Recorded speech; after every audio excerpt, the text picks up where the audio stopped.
So if you find yourself saying things like, I'll just do it because I can't trust that somebody else is going to get it done, or I have to do it because no one can do it as well as I can, or I'm just really good at it and so I might as well take it on, you might have been suffering from a parentified childhood.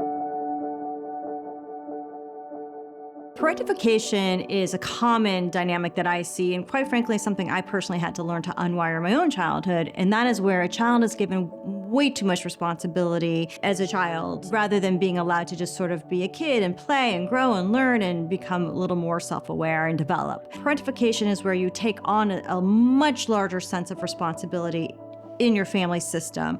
And that is where in many ways you are being put into the situation of needing to show up with more adult type of responsibilities. That can play out in finance, that can play out in containing the emotional work at home. It can be more of making sure that you're the reasonable, logical one if you have a parent that's a little bit more emotionally charged and you're trying to counterbalance the psychological safety in the household.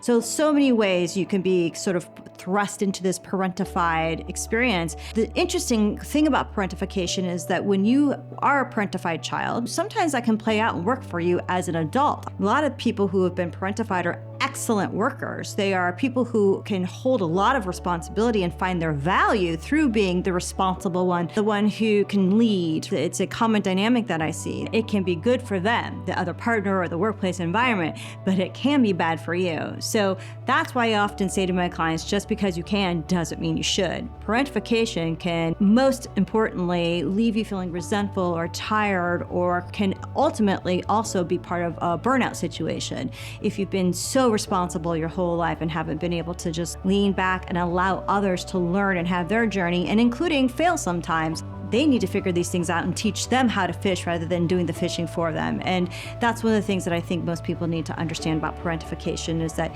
it's okay to let other people, your kids, your workplace environment, your partner, learn the lessons that they need to learn rather than you trying to save them. That no longer is your value. It never should have been your value. So if any of this sounds familiar to you or feels like something that maybe you've experienced in your own life, check me out on my website at jennifermusselman.com and book an inquiry, and we'll see how I can help you.